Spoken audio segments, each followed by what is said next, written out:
you must not deny. Well, don't talk about bank robberies, pickpocketers, and motor car thieves. Well, Mr. Gallery and will watch diamond rings and gold chains. Well, if you get touched, through the law you must not complain. If an aram about his waist, it only breaking down all over the place. That's a bandit. Look the bandit. A magistrate make history. He gets 17 years jail in this country. That's the bandit. Look the bandit. So if you wanna lead a half a grouse, and when you step out you search the house. That's the bandit. Look the bandit. Well, looky there, looky there, looky there, looky there. Hello. Jail him, don't let him get away. Yeah. I'm not going in. I'm not going in. Yeah, I'm not going in.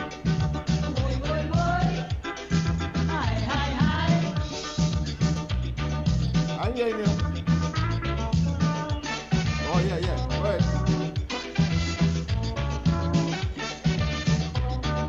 Not yet. I'm not going in. It have bandits, Yeah. What about next 5 minutes? It have bandits Yeah. everywhere. Man, I sure you get detour. Every day, it's a crime. Yeah, next 5 minutes. Yeah. It's a bandism in government. It's a bandism in parliament. And don't judge me wrong. See them walking bound and gone. I hear how they break the weed. They teach the US but leave the TT. That's the bandit. Look the bandit. When your husband was walking was calm and jam. As they retrench him, you're only man. That's the bandit. Look the bandit. And when they can't get the things they want, they lock you inside a master trunk. That's the bandit. Look the bandit. Well, looky there, looky there, looky there, looky there, looky there. Hold him, don't let him get away. Boy. Hi. Boy. Hi.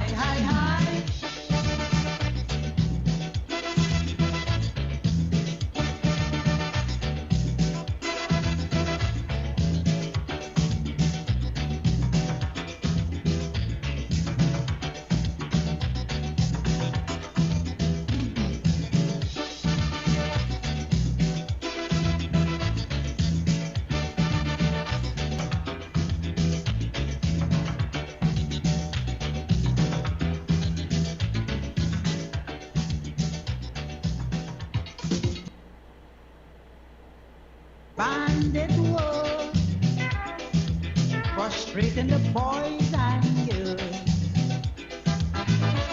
You don't have to be a capitalist to be on the wanted list. The operation is run up tight, and the mugging black is white. 100 million missing in PCO. Who keep we money we want to know? That's the bandit. Look the bandit. A police constable who should have more seriously. He 15,000 in CID. That's the bandit. Look the bandit.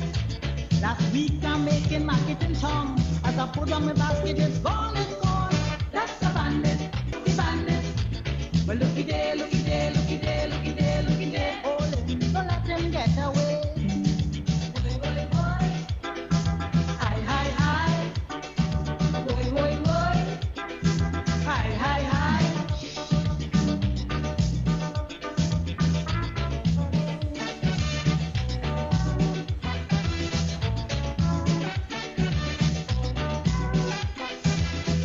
They say crime rate is high. This you must not deny. Well, don't talk about bank robberies, pickpocketers, and motor car thieves. Well, Mr. Gallery and will watch diamond rings and gold chains. Well, if you get touched, through the law you must not complain. If an aram about his waist, it only breaking down all over the place. That's a bandit. Look the bandit. A magistrate make history. He gets 17 years jail in this country. That's the bandit. Look the bandit. So if you wanna lead a half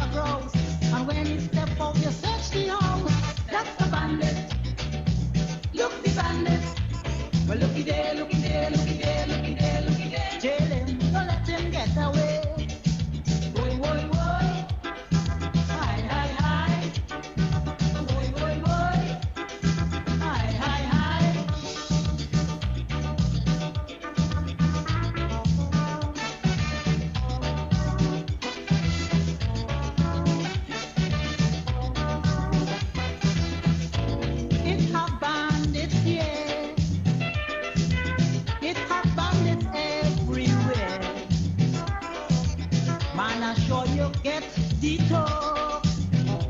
Every day it's a crime in New York. It's a bandism in government. It's a bandism in parliament. And don't judge me wrong. See them walking bout and gone. I hear how they break the wheel. They teach the US but leave the PT.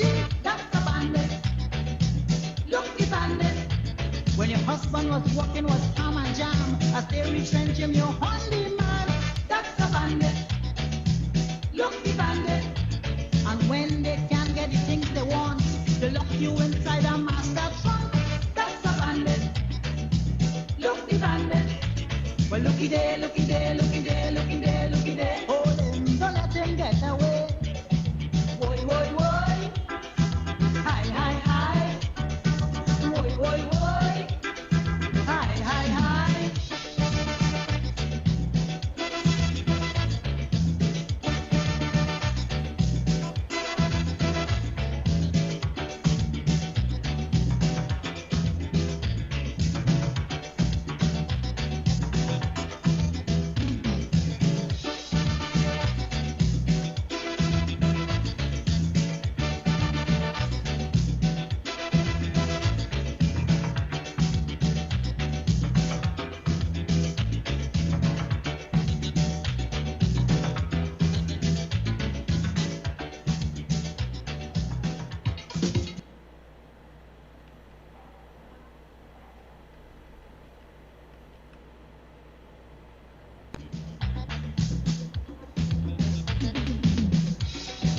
Boy, boy, boy.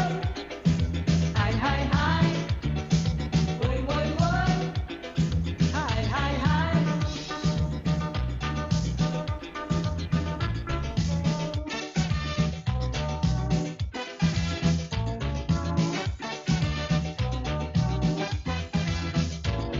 This bandit war affecting the rich and poor.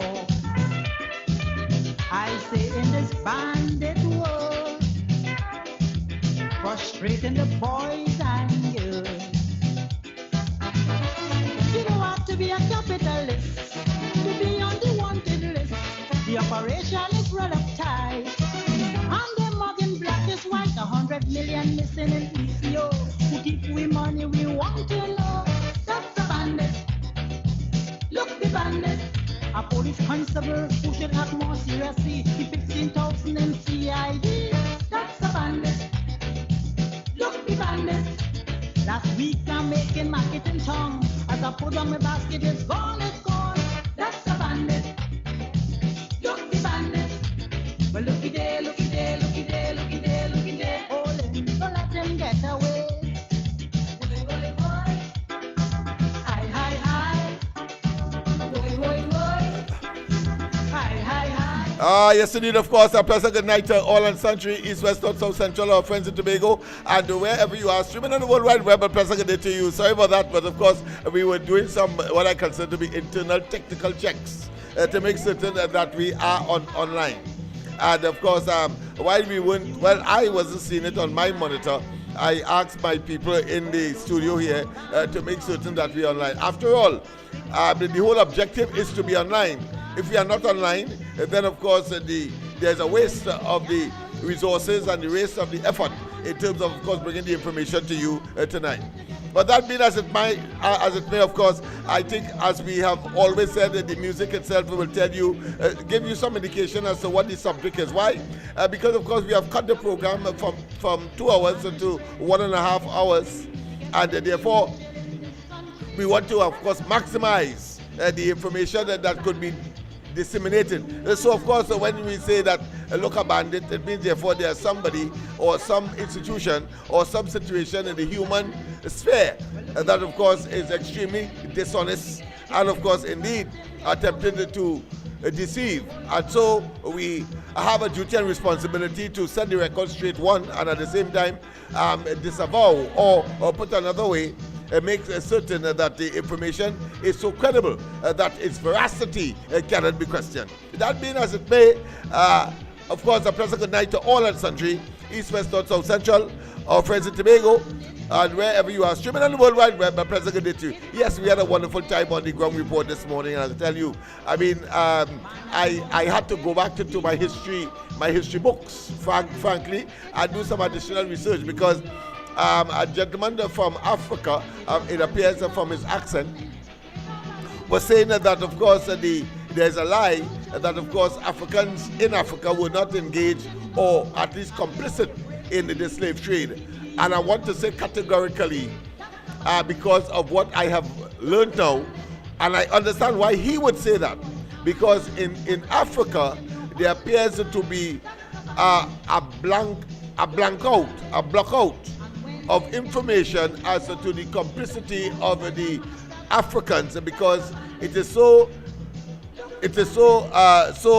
undignified, it is so shameful that the leadership and the evolution thereof have of course emasculated that piece of information to make the African look at the total victims, and of course the white man, so to speak, look as the person who is aggressive or who was of course instrumental in subjugating the African community to slavery. So that much I have learned, and therefore of course I sympathize with the guy, because we were on the ground report this morning talking about this issue, and this African guy said, no, we don't know anything about that. We know that the white man came and he took, of course, Africans from Africa across the Atlantic, of course. And I learned something in addition, because he did mention that of course many of the Africans were fooled into believing that they were going to some luxurious and some opportunity for work abroad. But of course I learned that would have occurred more in the East African side, where the Indian Ocean meets that part of the African continent. Yes, indeed. Let's go straight to the line. It appears that there's someone in there that wants to speak with us. A pleasant good night. Welcome to the corridor. Pleasant good night. Welcome to the corridor. Pleasant good night. Welcome to the corridor. All right, okay, so we have lost that one, but on the eastern side of the African continent, there was of course a sort of slave, and they didn't call it slave, but they call it some kind of exchange, where many of the citizens or the Africans were taken to eastern countries to be used as contracted. I don't want to use the word slaves, but certainly employees. Let me put it that way. Contracted employees. So I learned that. So it appears that part of the history was generated and was proliferated by the decision makers subsequent to slavery, as we know it from the Atlantic side, and that information in terms of the complicity of African leaders, kings and queens and dynasties, and of course monarchs, would have been what I consider to be curtailed or emasculated in order to hide that humiliating period when of course people were sold into slavery. And of course, just in case the gentleman is listening, I want him to of course account for the coast castle that is found in Ghana, for example, where when they were caught inland in Africa, the African, let's say, residents or the African citizen or the African person, they were taken there on the coastline, the Ivory Coast, as well as there's another term that they use to describe Ghana in particular, where of course it was a holding bay could only be used by the indigenous people, the African leaders, the Africans who were engaged in the slave trade, the transatlantic slave trade, and of course in preparation for those white men, if you want to call it that would come and complete or make the triangle. The triangle is not completed in Africa. What happens is that they come from Europe, then of course into Africa, get to their load of slaves, and then cross the Atlantic, come into the West Indies, or in the New World as it was called. Then of course they are sold, exchanged by auction and other arrangements, business arrangement. The Africans are being used as chattel, meaning that they are used as property, the property of the person who would have bought them from Africa, bought and brought them from Africa. And then of course they will take up their shipment of sugar, in particular in the early days when sugar was gold, and then of course reverse the transatlantic crossing, so to speak, back to Europe, when of course that triangle would have been completed. I thought it was important, of course, to set the record straight and to confess that I understand why the gentleman would have spoken in the way that, because he was provided with information in Africa that would have been in the context of the way that I would have interpreted in Trinidad, is that it was a revisionist perspective by Africans to Africans, trying to absolve themselves from being complicit in the African trade, as we learned it when we were, of course, still a student of history and West Indian history in particular. So I thought it was important to start there. That being as it may, of course, if there were any interruptions, well, I want to, of course, profusely apologize. Of course, Mr. Tolopuna, if you can now, of course, you can call, and I will, of course, accommodate, because we wanted to make certain that we are able to provide all of the requirements to treat with the standard that we have projected in terms of the delivery of this particular program. That being as it may. All right, so let's go further. We also have, of course,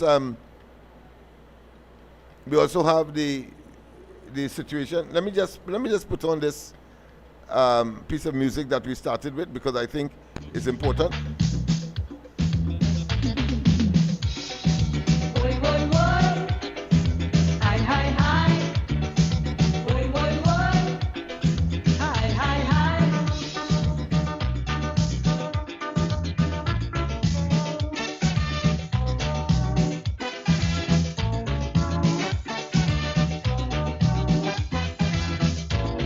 This bandit war affecting the rich and poor.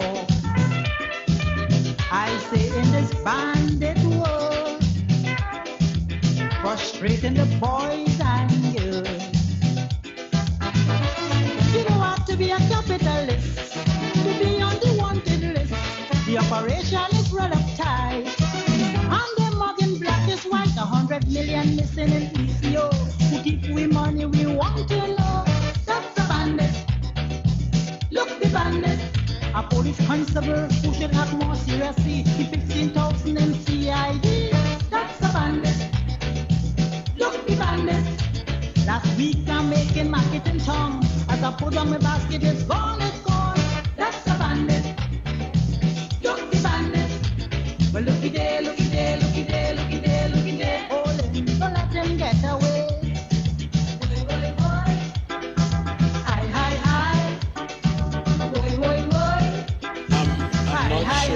Exactly where I should begin. So, always begin with a soft and kind word. That is what my late mother told me. They say crime rate is high.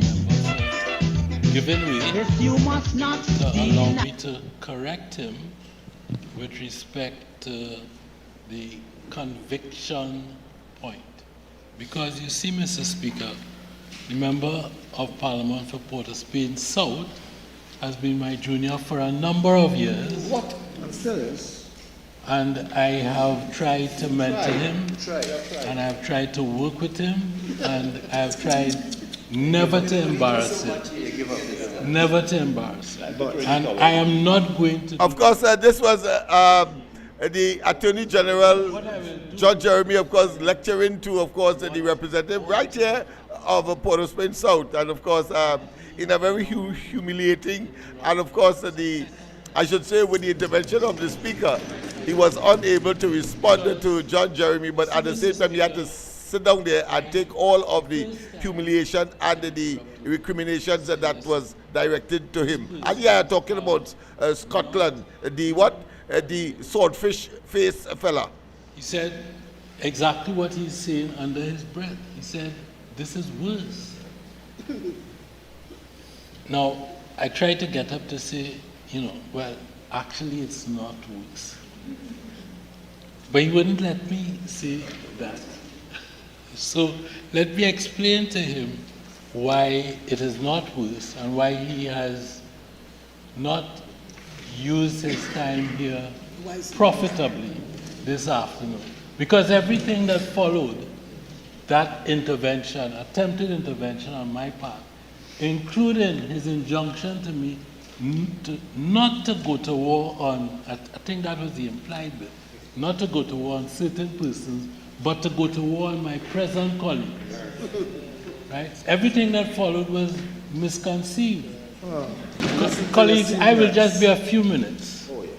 Right? I'll just be a few minutes. So I've already said to him that he should read the section, and I'll read it for him. It's section 5.2 of the Prisons Act. And it does say, any person sentenced on summary conviction to imprisonment, and he said, he's still talking, He says, let me put things in perspective. Of course, this was part of the debate that took place with respect to the designation of what would have been called regional prisons to become, of course, normal prisons by an order of the Minister of Homeland Affairs, Alexander. And of course, as the AG said, out of an abundance of caution, and because, of course, regional holding bays, if you want to call it that, such as that up in Aripo, or indeed at Shakari, for example, and that at Tetron and Stobles Bay, yes, all of them are considered to be regional, meaning that, of course, substantive prisoners, people who would have been convicted, should not be held there, but other persons in other categories. But of course, the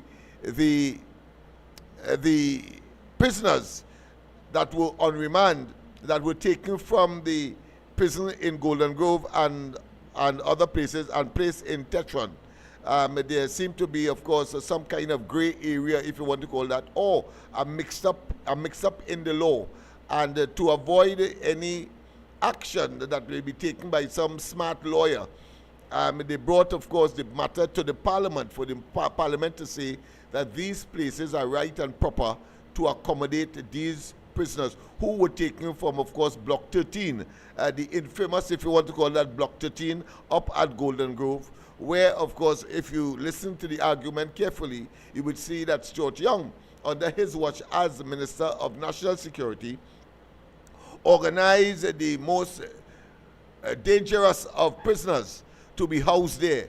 But of course, if you listen as well, and we will play it as well, to the argument of Kamala Prasad Bisesa when she was making her contribution to that debate, said that resulted in those, what I consider to be senior, or those head pins or kingpins of the gang world or of the criminal underworld were able, of course, to come together and should I say, discuss and plot and conspire.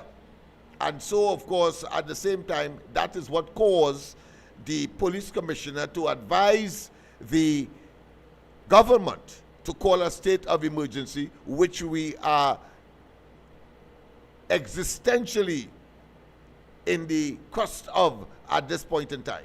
So I thought I should give it some perspective, lest, of course, you lose what the Attorney General is saying was but directing his guns, so to speak, his verbal guns, not his literal guns, his verbal guns, to, of course, the representative for Port of Spain South, are talking about, of course, Scotland, Keith Scotland, swordfish face, yes, as we have demonstrated on this program from time to time.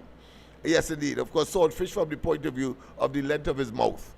But that being as it may, let's get back, of course, to the Attorney General and his presentation. I think I should start from the beginning because I know that some people may have just started.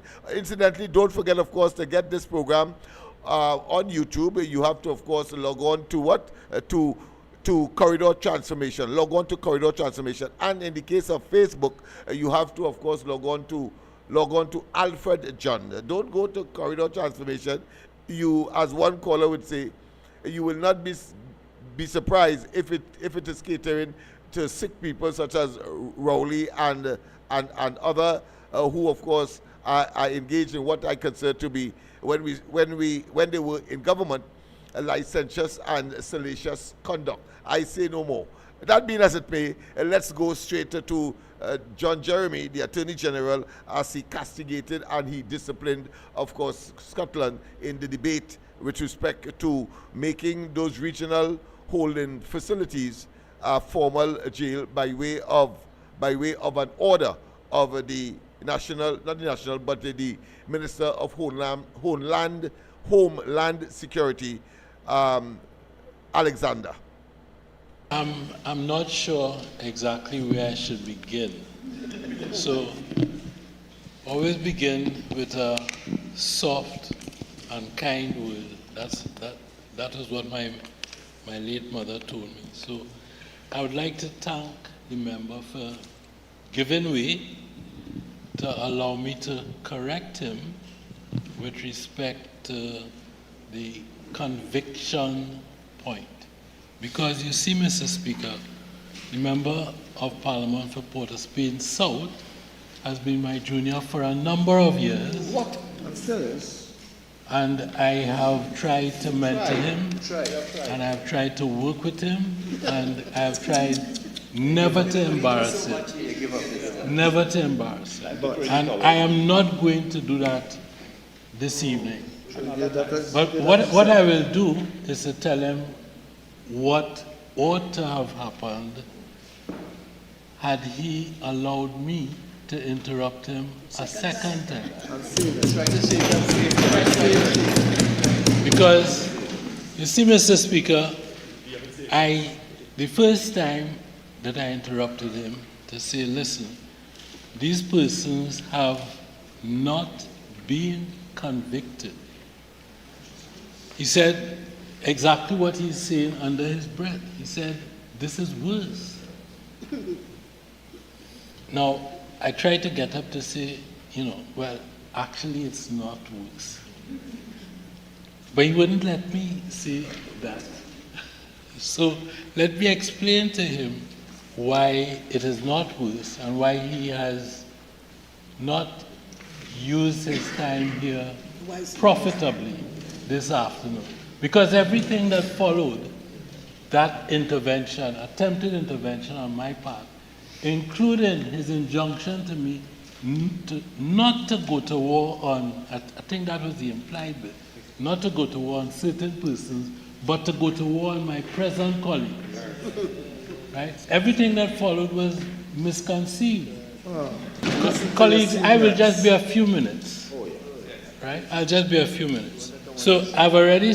Of course, during the course of the debate, just to follow with meticulousness and to assist you in, of course, making certain, because we try to do it in such a way that the veracity or the truth of what we are delivering does not reflect that it is our interpretation, but in fact what actually transpired. So what he was saying there is that here it is that Scotland made an intervention, claiming that, of course, those prisoners that would have been moved from the prison to Tetron and other places ought not to be, because it is illegal. That's on the one hand. And then on the other hand, of course, whilst he was saying that, according to Jeremy, he also said that the people who Jeremy should go to war with are people on his side. In other words, people like the representative for Salwa Barataria and others on the government side. But of course, he was saying that that was ill-conceived.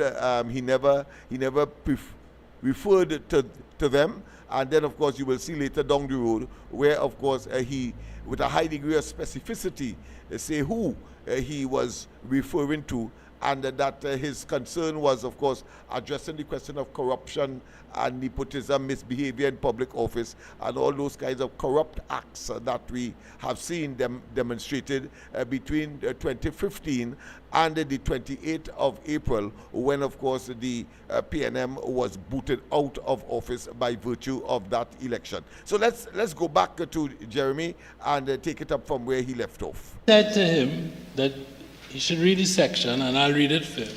It's section 5.2 of the Prisons Act. And it does say, any person sentenced on summary conviction to imprisonment, and he says, he's still talking, you know. Ignorance is bliss. He says, yes. His ignorance is bliss. Any person sentenced on summary conviction to imprisonment, and then skip a line or two, and then it says, may be imprisoned at the nearest district prison.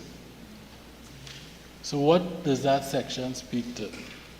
It speaks to persons sentenced on summary conviction to imprisonment. The persons who were moved, I said, he allowed me to say, have not been sentenced. Okay, I said that. So you have heard it from him? To say, well, what that I said is worse, earlier. and this is what happens when that is worse, and this is why I should go to war with all of the lawyers here and not those fellas there, and so on and so forth. But what he didn't do, and what I often tell my students at the university to do, is to turn the page. Because you see, in a statute, Section 5 is usually followed by Section 6 and Section 7. And Section 7 usually sometimes carries you back to Section 3 or Section 2. So, with your permission, that's what I intend to do this evening. So, Absolutely. Teach him. Pay attention. Section 7, that's 2 sections down from 5, says arithmetic at the same time. the Commissioner of Prisons may transfer prisoners.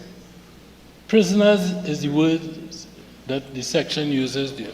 From any prison to any other prison as in his discretion may be necessary. Straight enough. Then it goes on to say the definition of prison in Section 2 of the Act, because the section uses the word prison. So we want to know, what does a prison mean? So we have to go back to Section 2. Turn back. Wow, Okay? wow. That is humiliation. And what does Section 2 say about prison? Section 2 says, prison includes any place mentioned in Section 3. That's one down from 2.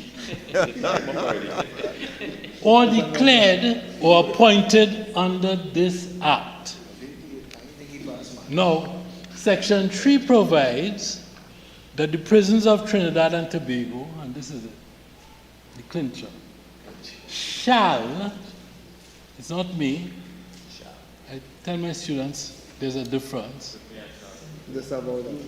So the prisons of Trinidad and Tobago shall consist of the Golden Grove prison, the maximum security prison at Golden Grove, and then those will be B and C. It skips a bit and then it goes to E. It says district prisons declared by order to be searched by the minister under Section 5. So you see,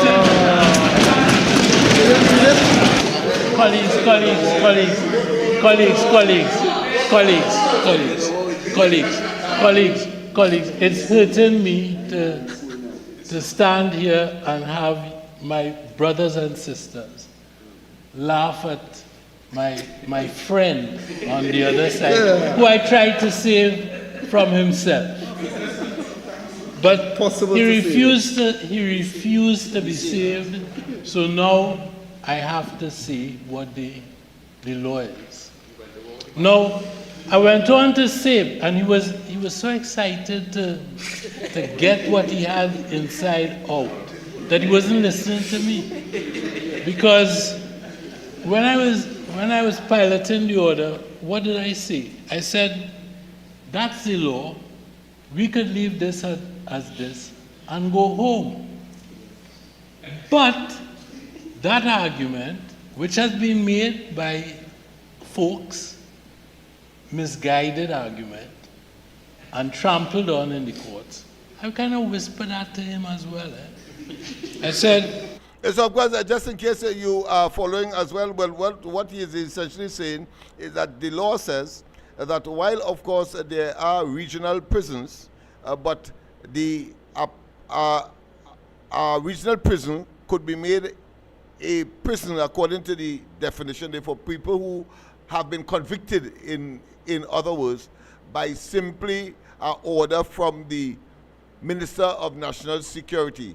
But of course, you will see later down the road where while he could have gone home and not come to the Parliament to make sure that the order of the National Security Minister, as far as Tetron and Stobles Bay and other places, are not seen as regional and fall within the law, so that they could transfer any prisoner. He wanted to make it very, very clear that they are in fact prison, and that it is as a consequence of the order of the minister, and that therefore it was right and proper and legal for the authorities to transfer those troubling prisoners from Golden Grove to Stobles Bay or Tetron. That's essentially what he is saying. But let's hear from the horse's mouth. I said, that argument is an argument. So you know why I'm here? I'm here to do all of this under Section 4 of the Act. Why? Because Section 4 of the Act just does not use the word district prisons. It just says prisons.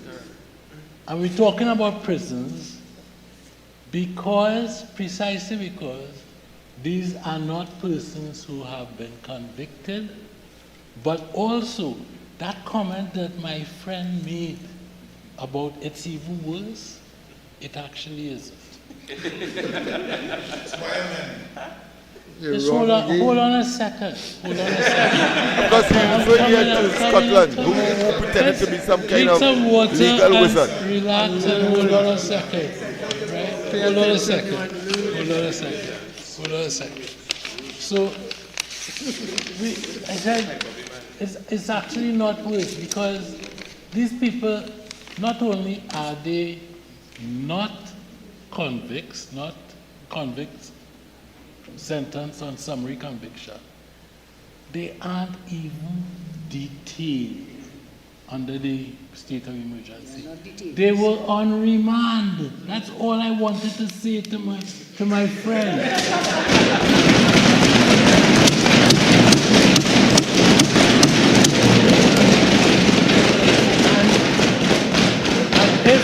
And the Prisons Act says that if you're on the remand, you're in the control of the Commissioner of Prisons. And why the last question that here ended the lesson for tonight. There was a question 2 seconds ago from him, why a man? And he just compounded it by saying yes. Why a man? And he just compounded it again. There's no hope on that side. There's no hope on that side. Okay, so I don't want him to repeat why I meant a fifth time.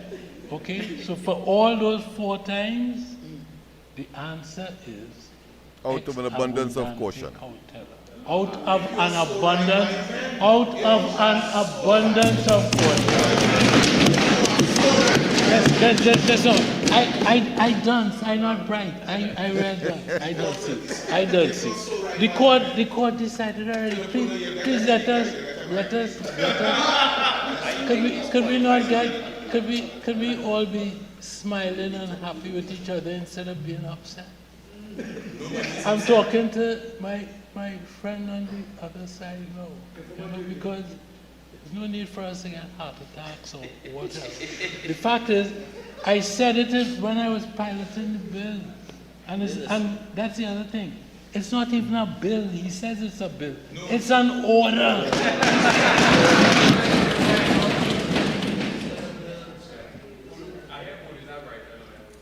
Is your interjection based on you never said it was a bill? Yes. You did. To you did.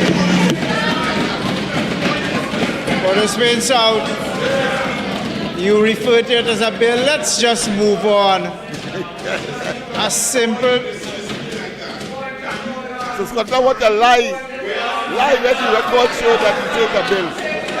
And for the was Spain really South. debating an order from the For the Spain South. Homeland Security Minister. Perhaps you are unbelaboring under misapprehension as to the nature of this exchange. I'm like not that inviting too, a discussion. I've ruled. Overruled. Have a seat. Let's play that piece again. Let's play that piece Have again. a seat. I like that piece too bad. Is your interjection based on you never said it was a bill? Yes. You did. Overruled. You did. For the Spain South, you refer to it as a bill. Let's just move on.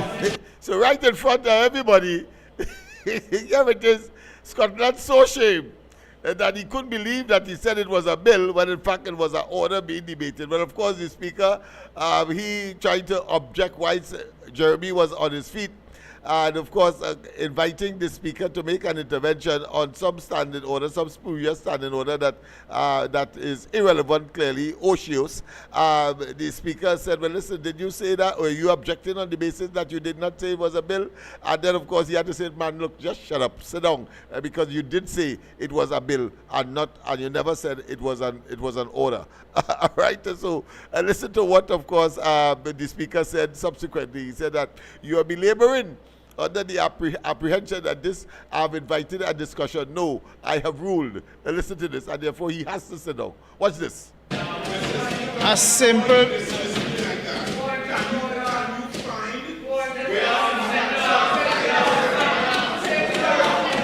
For the Spain South. For the Spain South. Perhaps you are unbelaboring under misapprehension as to the nature of this exchange. I'm not inviting a discussion. I've ruled. Overruled. Have a seat. Have a seat. That is humiliating to the extreme. For, of course, swordfish face. The thing about it is that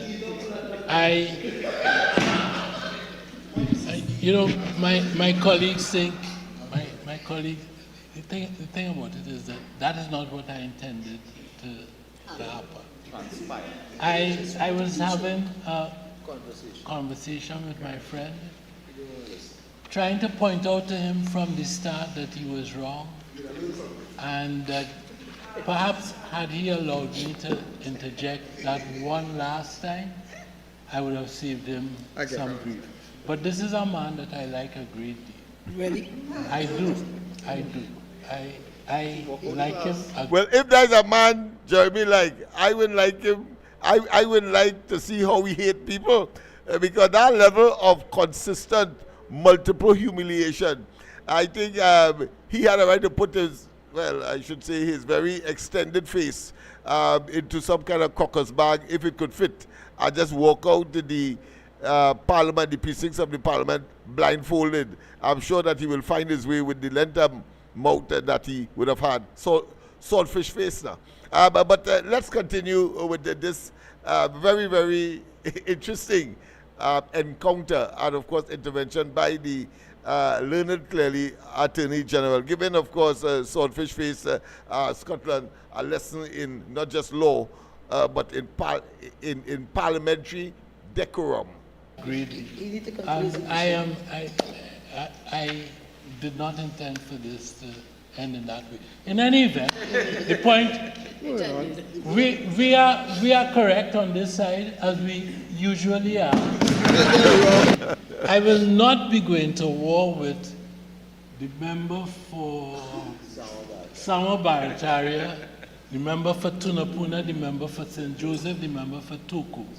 Of course, at this stage, he was, of course, referring to Scotland's, let's say, assumption that instead of going to war with persons who have done what I consider to be cardinal sins in public office under Rowley and under Stuart Young between 2015 and the 28th of April, and of course, he did mention that he will go to war with them.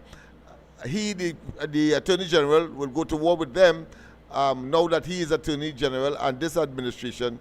But of course, Scotland tried to turn it around and say he should go to war with people like the representative for Sawa Barataria, and let's hear it from the horse's mouth.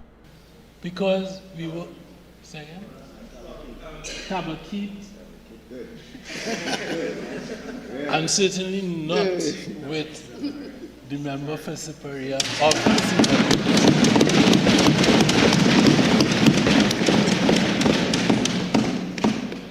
And, you know, I've often asked myself, did I speak out of turn when I said I was going to war with anybody? It affected something. It rippled a few.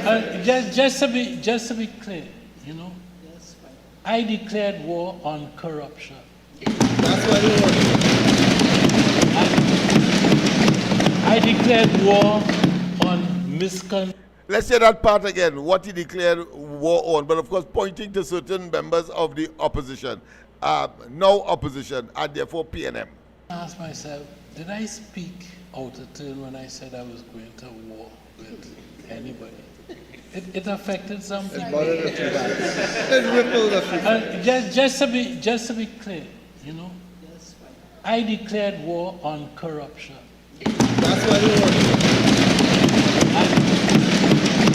I declared war on misconduct in public office.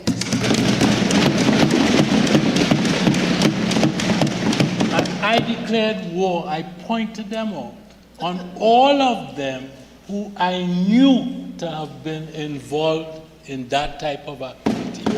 And that's strong statement, people, but coming from the Attorney General, who he knew. He is not exhibiting any conjecture, you know. He's not guessing. He is speaking. The term ad hominem sometimes referred to, of course, specific individuals targeted. Well, he was speaking ad hominem in that context. Of course, ad hominem has another meaning as well. That, of course, you could talk about things that are just coming out of your head. But in this case, he spoke, of course, with a high degree of specificity and, of course, a high degree of ad hominemism. All right. So let's hear who are the people, again, that he would have targeted and that he knew. I shouldn't say he knew, that's going to pass. But he knows that have been engaged in, of course, corrupt acts under the PNM between 2015 and the 28th of April 2025 this year. Just to be clear, you know, I declared war on corruption. That's what it was. I declared war on misconduct in public office.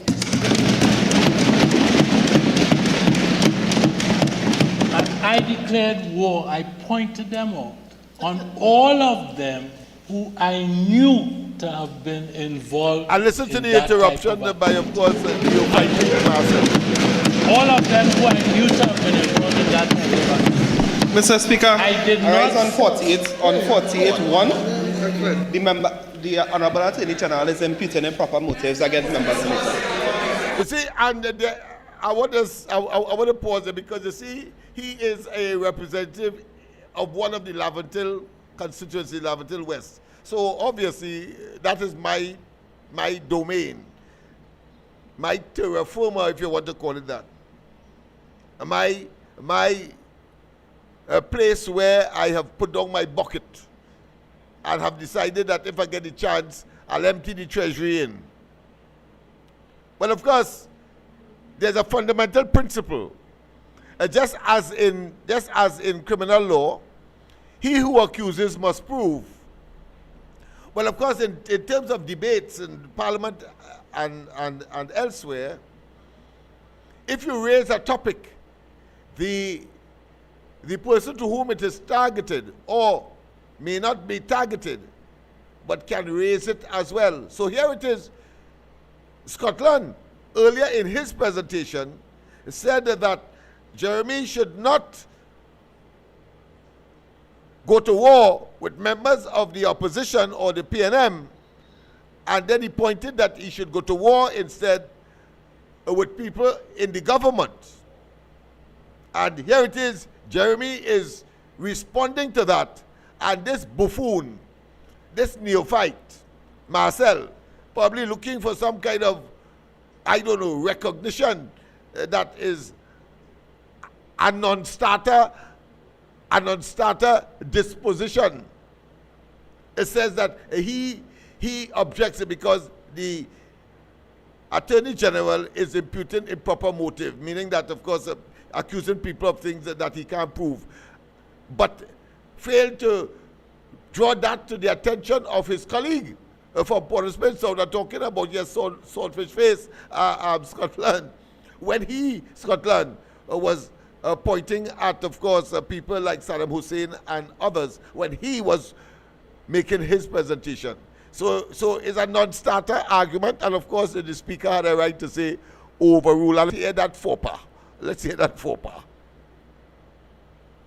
All of them who I knew to have been involved in that type of activity. And all of them who I knew to have been involved in that type of activity. Mr. Speaker, I did arise not- on 48.1. The Honorable Attorney General is imputing improper motives against members of the committee. Well, So here when he corrects himself for when he said 48, and another subsection he was really referring to. for the 48.6, please, Mr. Speaker. So it was really 48.6 and not 48.1. Right? Where, of course, imputing improper motive. We will look at all of these matters. We will look at the difference between may and shall in legal context and so on, so that you have an appreciation as to really and truly the substantive significance of that particular debate. That is why, of course, I chose to treat with it tonight. Okay.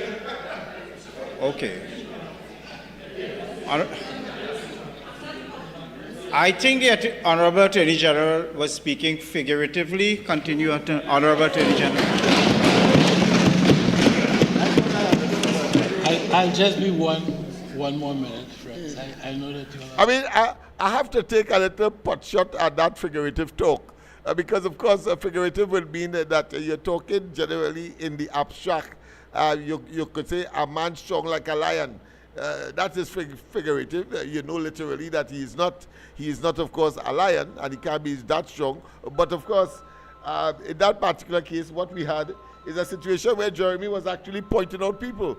And yet still the Speaker jumped up and said that he was speaking figuratively. Use of wrong word, I don't know. But, of course, if it's me, I would not see it as being figurative, because he was actually saying that he has pointed out 1, 2, and that what the definition of and the purpose for which he said that he is going to war with certain members and pointed them out. So therefore, of course, to say that that is figurative, I think it is stretching it a bit. But he's the speaker, and he, of course, has ruled in that way. But let's go straight to the line. Let's go to the line. Oh, sorry about that, Mr. Tagarigua. You can call back. We will take your call as soon as you call. Yes, indeed. But let's continue with this discussion. Very interesting indeed. Very interesting. I know it's a bit academic for some. That's why I tried to break it down and make my intervention as much as I can. All right. And just to remind you, I left you fellas alone. You are out of it. I am sorry for you. I am sorry for you. I will declare war on you. I will give you comfort and solace. And I will not declare war on certain other persons who, on the front bench, I know were not involved in that type of... Yes, indeed, of course. A pleasant good night. Let me pause this thing. This is very interesting. Everybody... yes, indeed. A pleasant good night to Mr. Tagarigua. Go ahead, make your contribution. Yes, loud and clear, my friend. Loud and clear. Right. The first thing I want to say... Yeah. I hear separately this morning, as long as the boy from Lavontin, I forget his name. As long as he keep talking, you are still going to remain in power for the next 25 years. I hear you, my friend. Right? The next thing I want to tell you, Structure could say what he wants. You cannot take the 16 criminals or whatever and put them together in one cell. They matters. Yeah, of course. But Structure, let me tell you something. Structure ended up, as part of a press conference afterwards, saying that he do that, yes, but he didn't intend for them to be together. That way he called a press conference to say, I mean, these people, just shut your mouth, man. It's better if you shut your mouth and take your blows. But go ahead. Well, you call it to say that, yes, you did that, but that's what they say you did. Kamala, of course, subsequently, when she made her presentation, she said the same thing. And that created, of course, a situation for people to collude, for people to interact, for people to plot, for people to conspire. And thus, of course, providing the basis for the Commissioner of Police to advise the government in order to, of course, institute a state of emergency. But go ahead, my friend. Now, they have a movie here. Yeah. They have two are guilty. This is the reference I'm making concerning that. Two fellas hold up a bank. And they got a police around them. And call them to come out. Yes. They had on black jersey and white pants. And when they come out, three of them come out. Instead of two. Police chase two of them, surround them in a building and order them out. When they come out, three of them come out with the same clothes. Black jersey and white pants. They put them together, they separate them, they do all what they could. Right. Them fellas so clever, they can't find out which two. So remember they chase down two, but three come out of the building. So they show you clearly, you cannot put hardened criminals together in a cell. Them fellas bright, they're stupid. What's your job feel? They're jackass or what? Them is intelligent fellas that in them jail, you know. You can't put them together. You must look for that movie then. I'm black and white. You might want to watch it, but I'm telling you, you could watch it, and why you want to watch it? You are guilty in every movie, yeah? Yeah. And I want to tell you, I'm not talking about theory or nothing like that. And of course, one of these days we are going to have a discussion on it as well. But I have witnessed that when two prisoners, not knowing each other, but ended up, of course, in the same cell, for example, whether they remand, I suppose, or in the substantive prison population, they make friends and so on, and they then disclose to each other some of their escapades. I'm saying so from the point of view that, to me, where I stand, it's very easy to get intelligence from within the prison by engaging in what I consider to be clandestine operations of the police. But it appears that never came across anybody's mind. But the time has come when that must be, and I am going to make my recommendations, of course, to the authorities as to how some of the major plots and killings could be avoided, and therefore Trinidad and Tobago can focus on its economic advancement and the social, what I consider to be upliftment of the population. But go ahead, my friend. Yeah, but Lennox, they put 13 men over about Ah. one cell. We expect they go talk about. They go both what thing they do and they go confront with one another. Disclose all what they do and get away with. Yes. Right? So in no time flat, you think they already call a state of emergency just so? And go in the night late 1 o'clock in the morning and put them out of there? The fellas don't have to know good enough. Yeah, and as you're talking there, I remember something that is both ludicrous and yet still, of course, self-serving as far as the PNM is concerned. You know, Short Young was claiming that now that gas fines have materialized and that the country is getting a little more because of negotiations made by the PNM, but of course the present administration is benefiting from it, according to him. And of course, as you and I know, our government is a continuum. It doesn't stop when one go out of office or stop when one come into of office. There are things that they are committed to and must continue. The country has to be managed. The country has to be run. The country has to, of course, engage in peace and of course economic activities and so on. The point I am making, I'm saying all that to say that here it is. He is claiming that the present administration inherited that and it was really the work of the PNM. You know, he ain't take no credit for the SOE because they instituted two SOEs, but he take no credit for that one. But he take credit for the windfall that may be the result of some negotiations that he and, of course, his predecessors, his predecessors, and as well as he himself would have made. I mean, it just goes to show the convenience. Just as Al-Rari, I'm going to bring it tomorrow night, where Al-Rari said, well, in non-certain terms, listen, the court said that live sports was the worst thing out, and how come Anil Roberts is still in the government? Yeah.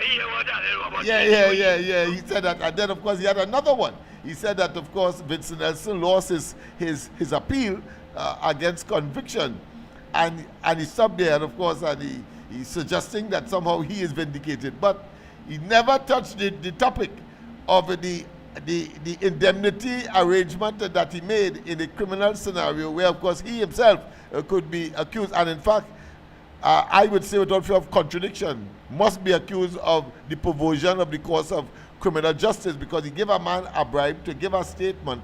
Why is the court never considered that as part of the argument, the appeal court?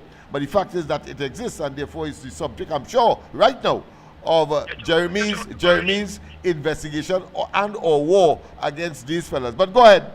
Yeah, you're talking about when he set up Anand Ramlogan. Yes, Anand Ramlogan and Rambit. Yeah, when he said by paying Vincent Nelson to give a statement, $10 million in a criminal matter, the DPP had no choice, in fact, to say, well, listen, this is nonsense, and of course withdraw both matters and gave both men the benefit of the doubt, even though, of course, the damage would have already been done. But go ahead. Yeah, they're simply evil. They want to appear to be so superlative, so superior as political guru that they will take any shortcut. Look at Rowley. I mean, he is the quintessential, what I consider be smoke and mirror individual. Going up, of course, to take a doctorate, or honorary doctorate, knowing full well that Biden would have been there, and the conspiracy was to set up that play so that he could get access to officials of the Biden administration. that is how they play. And let's not waste time. We can come, of course, locally and talk about the whole question of he Rowley making an intervention with the short list that was supposed to go straight to the president, then to the parliament, in terms of the police service commission that caused, when the news broke, caused the entire commission to resign. That is the kind of fella he is. We saw it, of course, when he brought those fake emails into the parliament, and then he said in the beginning that he wanted the Integrity Commission to investigate. He said the Integrity Commission to investigate. We didn't know that he went and talked already to the chairman of the Integrity Commission, yes, Gordon, and then he still had another backup, because the vice chairman of the Integrity Commission, where he said that those emails should go not to the police but to the Integrity Commission, he only was insisting. It turned out, came out of the Integrity Commission, resigned, and then said that he was dissatisfied with the outcome, and that they should have been investigating as well the contents of something that was never and could have never been emails in the first place. And to bring up the rear and to make sure that it was orchestrated and a conspiracy, Rowley then, as Prime Minister, made Vento a single commissioner in a commission of inquiry that spent already over $11 million to investigate, of course, landowners who sold land to, of course, make sure that the highway to Point Fortin would have materialized. That is the kind of criminals we are dealing with. So Jeremy is right to talk about them in that regard without fear of contradiction. Go ahead. When the pressure take over the backside, Yeah. when they want to know who went by the president, he says me that say it's me. Every time he says it's me. Yeah, and then he confessed that it was he. Yes. Boldfacedly. And we must now move on. No, we can only move on when total closure comes. And that is to say, blue lights and silver bracelets for these fellas, as Jeremy is indicating. Let us waste time. And we have seen another development where Innsbruck has come out of the woodwork and introduced a new perspective to the CPEP saga. Notice that when he said that, listen, since 2015, the cabinet took a decision that CPEP could spend any amount of money they want, could have any amount of contracts that they want at their discretion. That is what Innsbruck come and say now, so as to influence the outcome of the court matter. But no judge will take that seriously.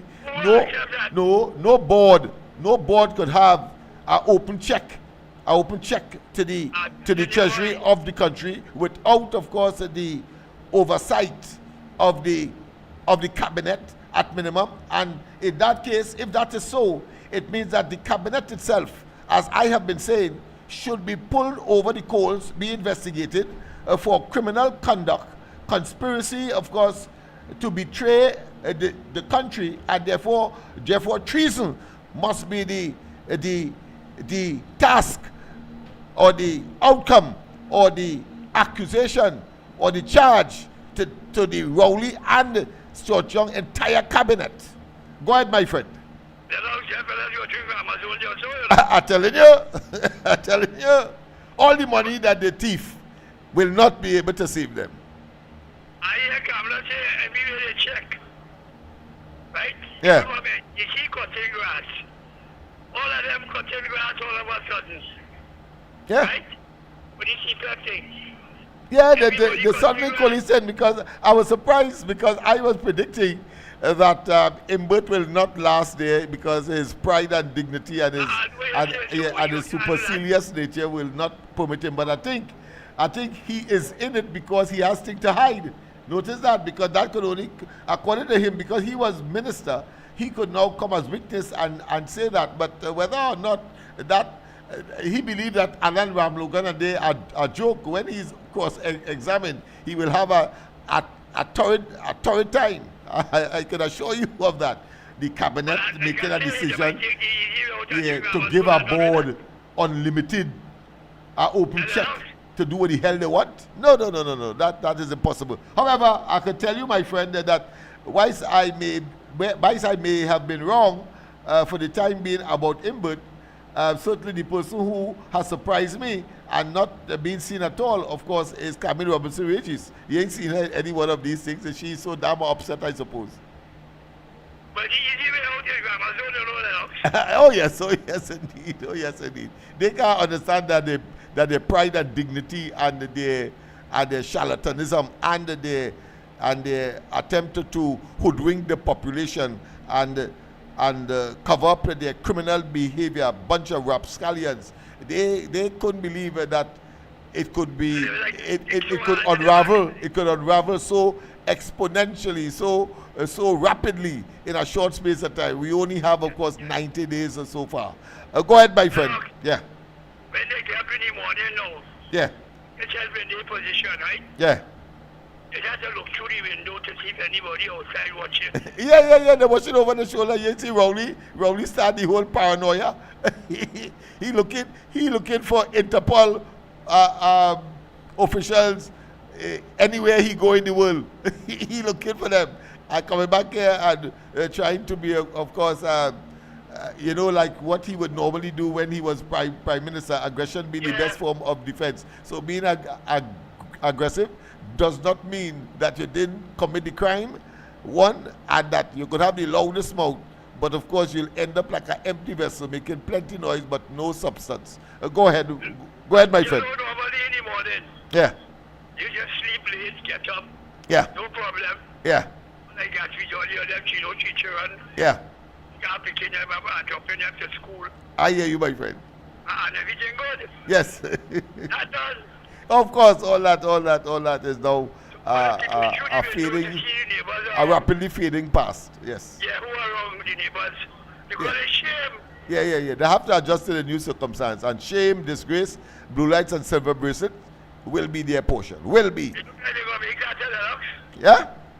It look like they're going to really make them silver bracelets. I think Yeah. I told you that. And I was saying that from time immemorial, that they were too blatant, they were too conspicuous, they were too reckless, they were too brutal in the way that they have managed the affairs of the country, and believe that somehow the population will not see it, one, and two, when a government come into office, they have no choice but to, of course, see them. And I remember I was predicting as well that a rookie coming out from the police academy will be able to investigate these people. That's to tell you how blatant they have been. Look at cabinet and the amount of recusal. Where in the world that could happen? Where you have local banks? 5 years that they get the Yeah, Lennox. you have local banks with tremendous resources and reputation, but instead you decide to take Stuart Young brother, a very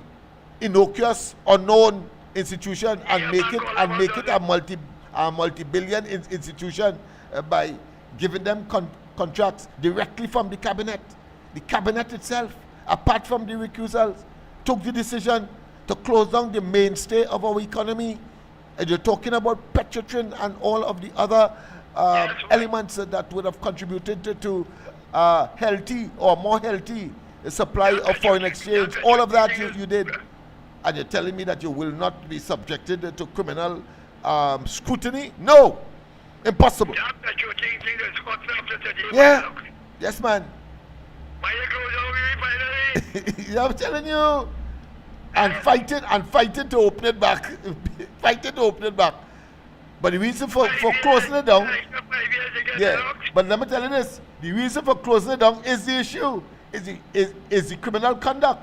The reason, yeah, because Rowley's name was called in the fake oil matter, and in order to shut it down, the entire cabinet decided, of course, to subvert the course of justice. And even when an investigation was launched by the police under the former commissioner of police who turned politician, I'm talking about Gary Griffith, it was scuttled, and of course subsequent commissioners, I suspect before this one, because I'm sure this one has an obligation to open it back up, but subsequent ones, because they were at the behest of the PNM, vice in government, they threw a blind eye, and when they did a cold case, speaking nothing about these matters. But today we have a situation where merit is the order of the day, and if you do the crime, you'll certainly have to do the time.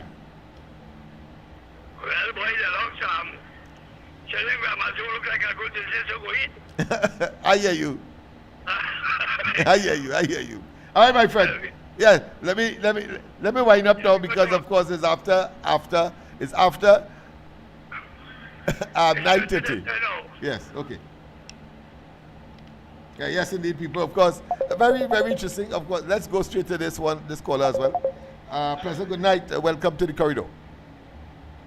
Yeah, Uncle Knox, good night. Good night to you, my friend. Yeah, St. Francis here. Good night to you, Chair. Man. Good night to you, Honorable Prime Minister. I want to stray off at the topic a little bit. No problem. With regards to the consultation with the stand your ground loaner. Yes, we'll be having a couple as well. We are asking some attorneys that we know to support us on that. But go ahead. Yeah, the question I want to ask. With regards to implementing and amending that law. In the future, if certain incidents occur with the use of legal firearm in a wrong manner and end up before the court, right? Yeah. We can only use the High Court and the Court of Appeal of Trinidad and Tobago, and it will, most of the cases will have to stop there now. Okay. Because the Privy Council, right, them do not have that constitution, them do not have the standard grounds in their constitution, so they cannot make a ruling over any matter with regards to the standard ground legislation. You understand what I'm saying? Yeah, but I don't think it operates like that, because these are experts, the members of that committee, the judicial committee. They will have a copy of the law itself to work with, and therefore they have these laws are also in other jurisdictions. So that is how the judiciary will operate, even though they may not have that in there, because their laws, strictly speaking, we don't adhere to theirs, and they don't adhere to ours. But they are, but the Privy Council is our apex court, our final court of appeal, and therefore any matter that comes to them that may or may not have a counterpart or a similar law in their own country, that is irrelevant. What they will do is look at the law that was created by the member country, in this case Trinidad, and then of course look at what the Parliament had intended, what the discussions are. All of that will be brought into the domain and the discussion, apart from looking at how it would have operated in other jurisdictions that the law exists in order to come to a conclusion. So it does not prohibit our Privy Council from intervention. No problem. No problem. Yeah, no problem. Yes, but very good, because some people might be laboring under that notion as well. So very good for you to contemplate there. Yeah, nothing. I am a very liberal. I'm a very liberal person. Nobody makes a stupid statement. Uncle, I'm glad you tell me that, because you're going on. I don't want to hurdles where that's and I want to pass on the decision. So I'm glad you tell me that. So yes, indeed. Yeah, man. All right then. Yeah. So thanks very much, of course, for that intervention and that contribution. Very good, man. Yeah, as I said, no contribution. As I keep saying, whether green verb, black verb, silver verb, it doesn't matter. Once we can understand, because that is the function of language, to communicate. effectively. And of course, once I understand what you're saying, it doesn't matter how you say it, right? Because this is, of course, a talking program. Of course, I am a talk show host, if you want to call it that. Right? That's one. Of course, with respect to the stand your ground legislation, I will be, of course, focusing on that for a while. I did do some preliminary work on it in terms of familiarizing myself with that piece of legislation. Very interesting indeed. And of course, online, I want to tell you one time, online there is, of course, a website that you can go on and contribute.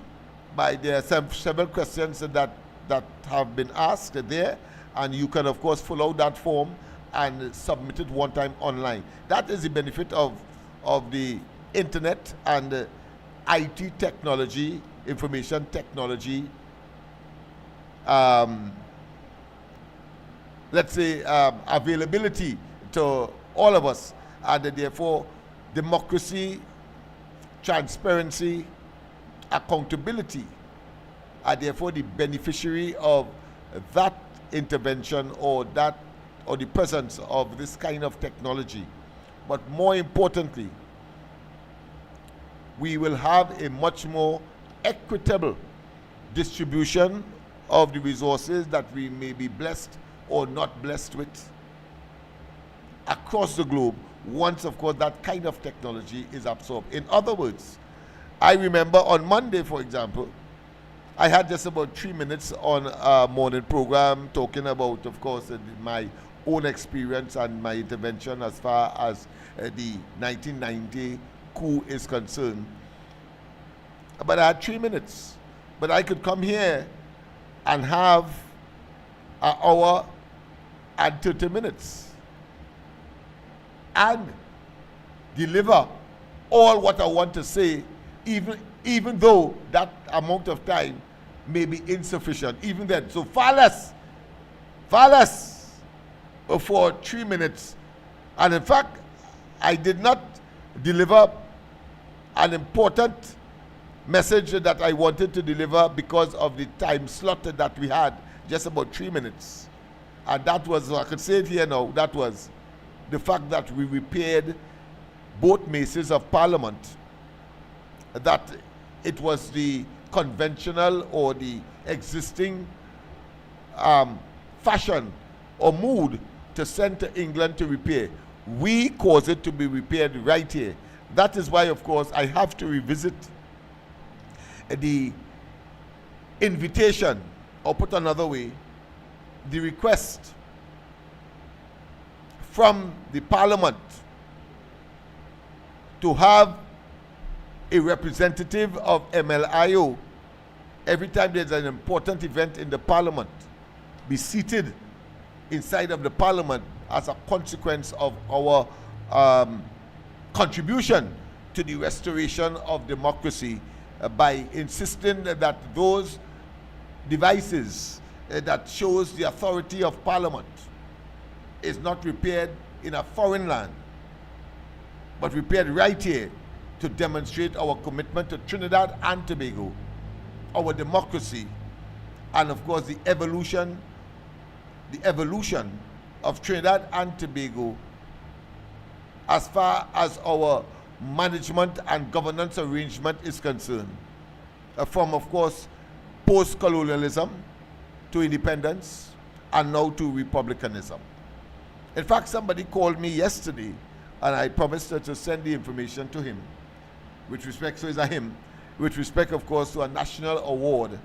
I'm sure that they would have been either monitoring or they would have heard here and elsewhere as to the kind of work, much of which would have been in the dark, much of which would have been swept under the carpet if it wasn't for nightly interventions like this and the establishment of, let's say, places like the Ground Report and others who will take the time to identify and to promote what up to that point in time would have been unsound heroes.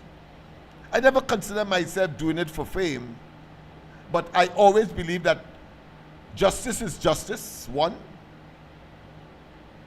and where credit is due, it must be, of course, recognized. Not different, of course, to the whole question of those who do well must be appropriately rewarded and be gratified in that recognition, rather than the mediocrity, rather than the meritocracy that I've just explained. But that level of what I consider to be unproductive, do as I say but don't do as I do, I must determine subjectively whether you should advance or not. We have seen that, of course, in the offering of silk, or some people say senior council, because the government is in place and they take their people, and people who, of course, like Stuart Young, never win any major case, never did something significant in the field, except when, according to him, except when he came into government, he negotiated some deals, and therefore, of course, you get a senior council status. Come on, have to go past that. And then, of course, the previous government taking away 300 of the 400 open scholarships. Open scholarships, everybody compete, and the best would emerge. That is meritocracy, and therefore the country must be the beneficiary or be much more advanced for it. But when you promote mediocrity, as the PNM has done, they have a huge deficit of a talent pool. Notice that. Imagine they have been so exhausted of talent that have a man like Hines as the National Security Minister, who of course proceeded to acquire the negative accolade, because accolade normally you say is a high thing, a motivational thing, but no, I want to say anti-accolade, if you want to call it that. Or put another way, the most bizarre exhibition of incompetence, that under him there was constant increase in murders. So he has gotten the name now. Maybe it is called a epithet. Epithet, yes, where you have some bad reviews about the individual. Epithet.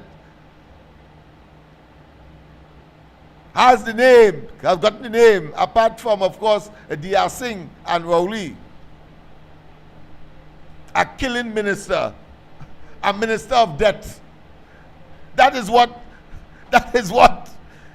happens when you have incompetent people at the PNM, clearly. And when we watch at the 12+1 stupidities in the opposition in the parliament today, claiming, of course, that they are under the banner shamelessly of the PNM, and they are being humiliated all over the place and talking a bunch of hogwash and diatribe. You want to know what the hell was going on all the time? For 40 years, these people, the party itself, how the hell they held on to government for so long.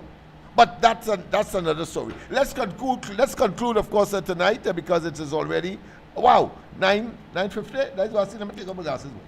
Yeah, 9:50, people. Yesterday, but I think we started with a little jitters too, so I wouldn't mind giving you the inadvertent compensation. But let's go straight to, of course, Jeremy, to conclude, of course, his presentation in the Parliament, referring, of course, to not a bill, but an order that was debated, and, of course, schooling and giving a lesson to, of course, Stuart Young, the parliamentary representative right here. Of course, he called me. Stuart Young called, not Stuart Young. Scotland called me, of course, an interloper. Interloper is one who, of course, is uninvited. He doesn't know that the reverse is the case, is that he is uninvited. I am here right now, beaming from George Street, among the people in East Port-of-Spain. His office just a stone's throw away from here. I can tell you, he's nowhere to be found and cannot be found. because he's living somewhere else in some kind of voluptuous arrangement, unmerited, as was the case indeed of Rowley and that of Fitzgerald Hines and all the rest of them, including, of course, this fella Imsbert, Al-Rari, Penelope Beckles, Robinson Regis, Marvin Gonzalez, and of course the recent addendum, poor fella, are talking about, of course, the Laventille West, unfortunately elected Marcel. Let's hear Jeremy in conclusion. Else, what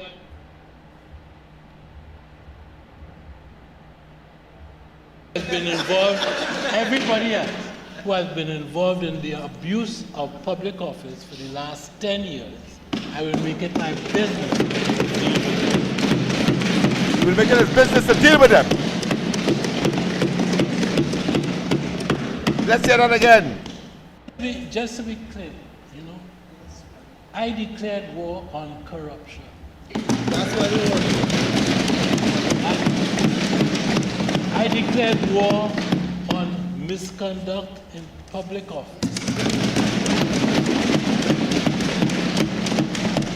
And I declared war, I pointed them out, on all of them who I knew to have been involved in that type of activity.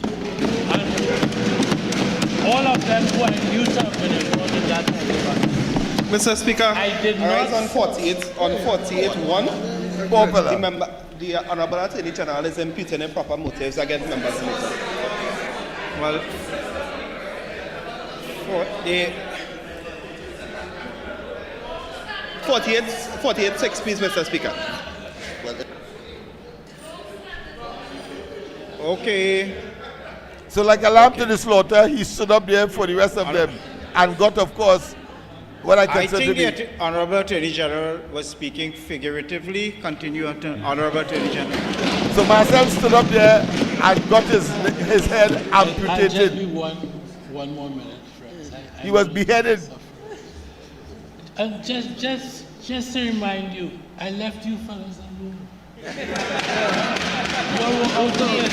I am sorry for you. I'm sorry for you. I will declare war on you. I will give you comfort and solace. And I will not declare war on certain other persons who, on the front bench, I know were not involved in that type of behavior. Sorry. Everybody else who has been involved, everybody else who has been involved in the abuse of public office for the last 10 years, I will make it my business to deal with them. Wow. That is a man. That is what Mr. I Speaker, expected. with those words, I beg to move. Okay, well, let's go straight, of course, to the division. Who said what and who said no? Honorable members, the question is, be it resolved that the prisons number 2 order 2025 be approved. All in favor say aye. Aye. Division being called for, again for reasons which I have no discretionary power to refuse. Invite the clerk. Mr. Padarath, Yes. Mrs. Kamala Prasad Bisasam, Yes. Mr. Tanku, Yes. Ms. John, Yes. Dr. Munilal, Yes. Mr. Lee, Yes. Mr. Hussain, Yes. You would have observed that they didn't call Mr. Jeremy's name, the Attorney General, to say whether they are for it or not. That is because, for all intents and purposes, he is not a member of the lower house. This activity took place in the lower house, the House of Representatives. He is, however, a member. That is why he could get the Attorney General, a member of the upper house. So if this had occurred in the upper house, in the Senate, he would have been called upon, of course, to give his views or his yea or nay on the matter. Just thought, by way of information, that because I'm sure some people will say, well, how come they didn't call Jeremy name to say whether he supports that bill or not, particularly being the mover essentially of it. All right? Ms. Amin? Ms. Amin? Yes. Mr. Alexander? Yes. Mr. Maraj? Yes. Ms. Mohit? Yes. Mr. Sturge? Yes. Dr. Bodo? Yes. Mr. Dowlat? Yes. Dr. Ali? Yes. That's the government side. Mr. Morris? Yes. Ms. Benjamin? Yes. Mr. Sobers? Yes. Mr. Watts? Yes. Dr. Sicharan? Yes. Mr. Kesa? Yes. Mr. Elder? Yes. Mrs. Sam? Yes. Mr. Narayan Singh? Yes. All these are the government side, Dr. Clarkson Rup Bay, Narayan? Yes. Dr. Gosai? Naparima, Yes. Chaguanas West. Mr. Thomas? Yes. Mr. Sampson? Yes. Of course, like Tobago East and Mr. West. Gonzalez? Abstain. So this is the opposition side Mrs. now. Beckles Robinson? Gonzalez, Yes. yeah, he's abstained. Yes, I'm abstaining, yes. Dr. Gatsby Dolly? Mr. Young? Abstain. Mr. Scotland? To do my duty, yes. Mr. Dinobrega? Yes. Mr. You Manning? can hardly talk. Abstain. Mr. Marcel? Abstain. Mr. Devines? Abstain. Mr. Birchwood? Abstain. Mr. Romaine? Abstain. So now that division will be Mr. sent to Speaker, the with president. The results of the division is as follows. 28 members voted in favor of, there were 0 abstentions. There were no persons voted against, and there were 11 abstentions. Results of the division are 28 in favor, 0 against, and 11 abstentions. The order has been passed affirmatively in the House. Right, so of course that comes to the end of that exercise. Once again, of course, it was the debate was all about confirming that the order made by the Minister of Homeland Security. Let me just get this call. President, good night. Welcome to the corridor.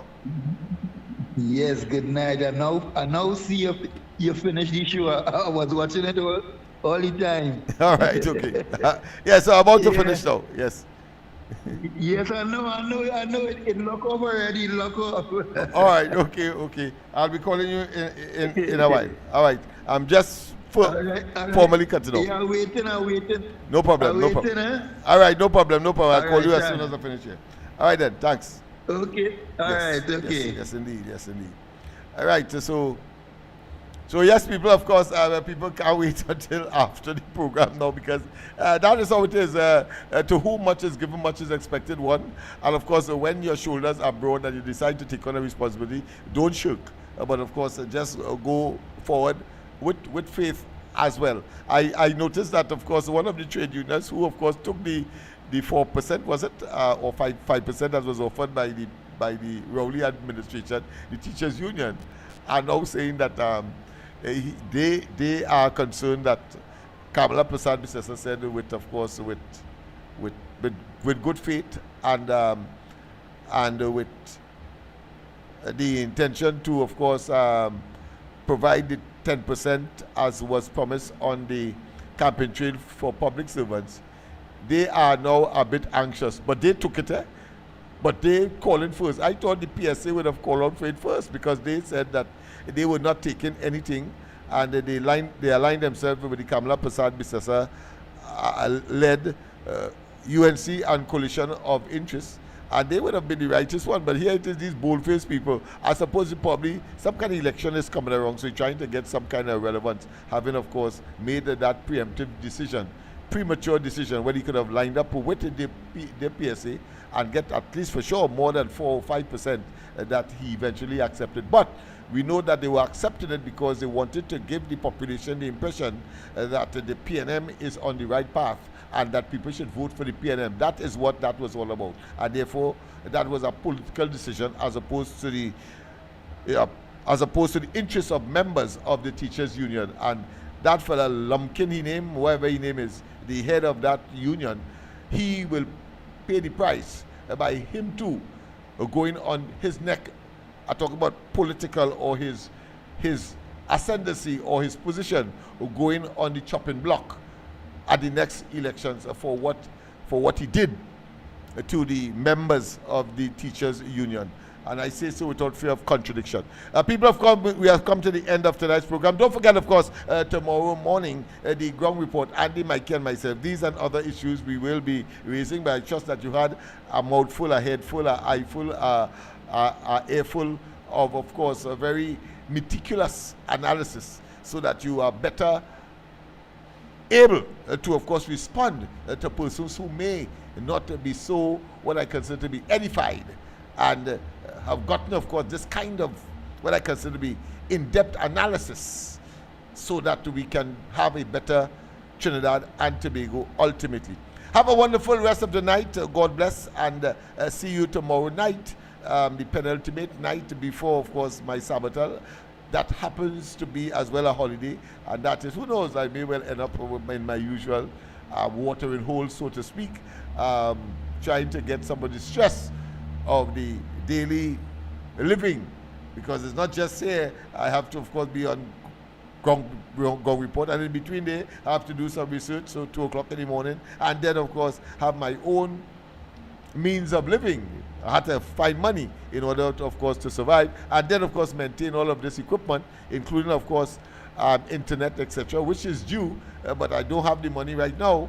And anybody, of course, who believe that they can assist, I would really appreciate, because we have 2 sets of internet, one for the community.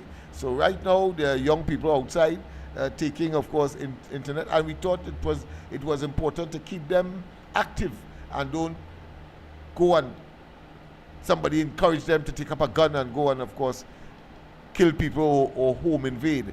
So under normal circumstances, they wouldn't have that facility. Even though they have a phone, they wouldn't have, of course, connectivity. So we gave it to them. We talk the talk, or we walk the talk as well, right? So we talk the talk and we walk the talk. And of course, internally, we have an internet supplier for our own uses here. So therefore, of course, the interruptions that we used to get before, notice it has gone. And that is because, of course, of the new system that we have put in place. But of course, as I said, if you're so minded, the number is on the screen, 337-6940. Call me tonight after the program. Say you want to assist with the payment of the internet bill. I will, of course, I can give you it now. I think it's just about $500 in total, $500 to $600. I don't think we are owing, so therefore we should be in a place where we can pay the $500 to $600 without difficulty, of course, without any addition of outstanding, what I consider to be monies that we would have been owing. In other words, arrears. No arrears. Have a wonderful rest of the night once again. God bless. And call me, and I will certainly be up and will take your call after the program. Yesterday, let's finish. Of course, we know that's a bandit. And of course, I think we focused adequately tonight on the whole question of those bandits that from the PNM and Blue Lights and Civil Brigade. It certainly awaits them inevitably.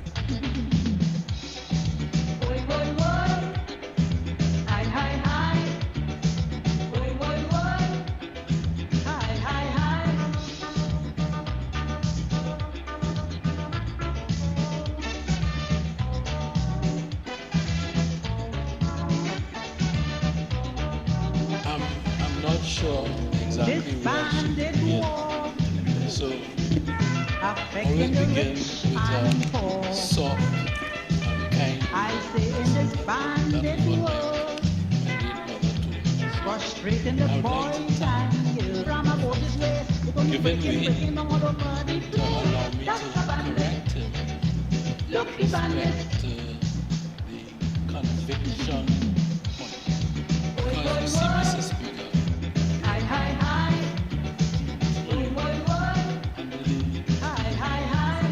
they were on remand. That's all I wanted to say to my friend.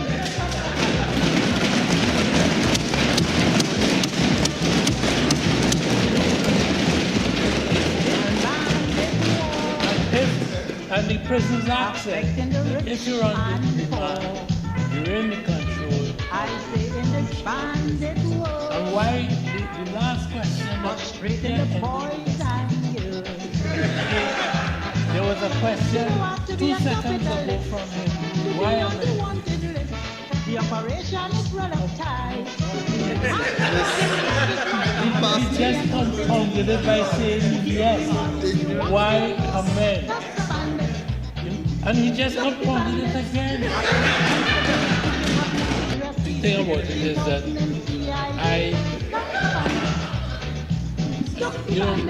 my colleagues think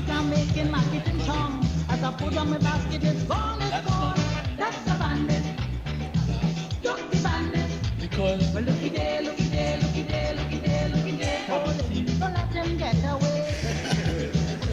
I'm certainly not